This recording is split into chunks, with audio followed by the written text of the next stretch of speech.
The terms delivered by the Allies in the railway carriage in Rethon were stiff. Germany must evacuate Belgium, France, and Alsace-Lorraine. They must also evacuate the left or west bank of the Rhine River and the territory west of that river as well. The right bank of the Rhine River that formed a border with the Netherlands and again with Switzerland must be neutralized. The German troops still fighting in East Africa needed to surrender. The German armies in Eastern Europe had to withdraw to the pre-war frontier. The treaties of Brest-Litovsk with Russia and Bucharest with Romania must be annulled. All Allied POWs need to be repatriated. Also, the Germans needed to surrender to the Allies a large quantity of war materials. There are 5,000 artillery pieces, 25,000 machine guns, 1,700 aircraft, 5,000 locomotives, and 150,000 railroad cars. The Germans were told that the war would continue until these terms were met. The German delegation responded that these terms were so harsh that Germany would collapse and leave itself open to a Bolshevik revolution. They countered that the blockade needed to be relaxed and that the arms surrenders were too severe. They also requested that the Germans be allowed to keep their forces in Eastern Europe. While they were holding out for more concessions, however, they knew that their time was limited, both because they feared a resumption of combat operations in the West, as well as a revolution inside their country. While these talks were continuing, the German army had managed to retreat ahead of the Allied advance. As they did so, they destroyed the roads and railroads they used, eliminating the Allied ability to remain supplied and keep pace. The Allied military pause to repair the communications network gave the Germans some breathing room. In fact, by November the 11th, the Allied advance along the northern side of the battlefront had come to a standstill. Farther south, though, Foch had gathered together a significant force of 28 U.S. and French divisions, equipped with 600 tanks, to launch a major offensive into Alsace-Lorraine itself. The summer offensive had absorbed all of Germany's reserve forces, and their left flank was dangerously exposed.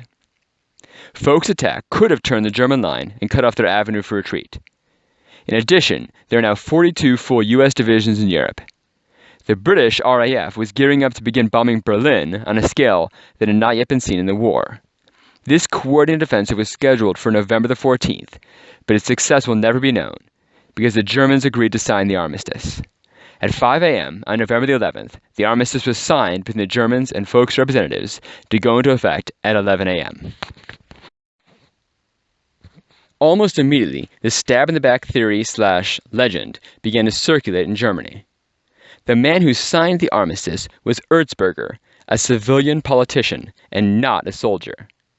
The German military would regularly proclaim that they had remained undefeated in the field at that moment.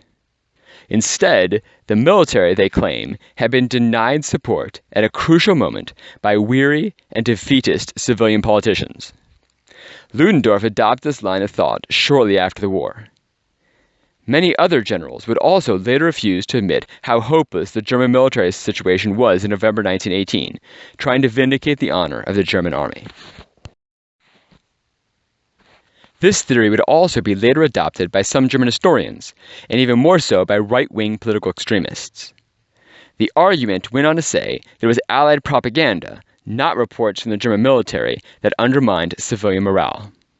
Politicians would later proclaim that traitors among the political class were ready to sign an armistice as agents of the Allies. Erzberger and other social democrats would be labeled November criminals, and no one did more of this than Adolf Hitler. In fact, this legend grew to such proportions that Erzberger would be assassinated by extremists who believed the theory to be true. The casualties suffered in World War I dwarfed those of all previous wars. 8.5 million died of wounds and disease. The leading cause of death on the front was death by artillery. This was followed by small arms machine gun fire and then poison gas. The bayonet, the preferred weapon of the French going into the war, caused relatively few deaths. The mechanized nature of the warfare meant that men could be killed on days when no battle was raging. An artillery strike could turn a quiet day into the deaths of hundreds. The single heaviest day of losses was July 1st, 1916. This was day one of the Somme, when the British Army suffered 57,470 casualties. Such days highlighted the futility of the war and the indiscriminate nature of the slaughter. Churchill would later talk of battles when men were battered until useless and then replaced by more men. Equally devastating were the lost. So many men's bodies were lost or shattered beyond recognition.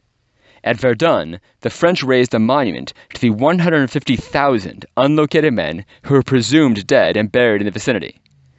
Ultimately, it is difficult to count the magnitude of the casualties. In 1918, there were revolutions in 4 of the warring countries, and the new governments didn't wish to accurately record the grim war losses. Also, there were no agencies to track civilian losses, so many of these numbers are also estimates.